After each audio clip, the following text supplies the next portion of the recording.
નડિયાદ મહાનગરપાલિકા વિસ્તારની અંદર આવતા રસ્તાઓ જેમ કે દાંડી માર્ગ છે, પછી સ્ટેટનો અમદાવાદ બાજુનો રસ્તો છે, એવો સ્ટેટનો પીજ રોડ છે.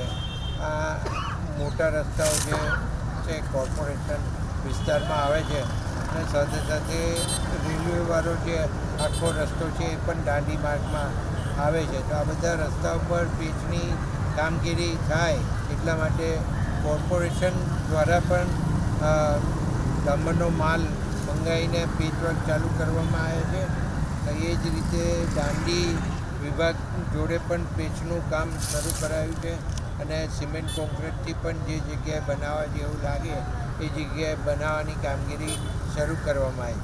એટલે ટૂંકમાં ટોટલ કોર્પોરેશન વિસ્તારની અંદર જે જગ્યાએ આડા પડેલા છે રસ્તા ઉપર એ પૂરવા માટેની હાલ કામગીરી ચાલુ છે અને પીચ રોડ પણ અત્યારે પેચવર્કની કામગીરી ચાલુ છે અને સાથે સાથે આખા કોલેજ રોડ ઉપર પણ પેચવર્કની કામગીરી ચાલવાની છે અને બસ સ્ટેન્ડથી રેલવે સ્ટેશન સુધીનો ભાગ છે એમાં પણ જે જમણી બાજુનો ભાગ આખો કાર્પેટ ખરાબ થઈ ગયો છે એ પણ આ પેચવર્કની અંદર પેવરથી કાર્પેટ કરશે અને એ પેચ કામ કરવામાં આવનાર છે. એટલે કમિશનરશ્રીના ધ્યાને જેટલી બાબતો પ્રજાની રજૂઆતથી આવી છે એ તમામ જગ્યાએ આજથી પેચવર્ક કરવાની કામગીરી શરૂ કરી છે અને જો વરસાદ નહીં પડે તો મોટાભાગે 2-3 દિવસની અંદર સમગ્ર પેચવર્ક થાય એવું કમિશનરશ્રીએ આયોજન.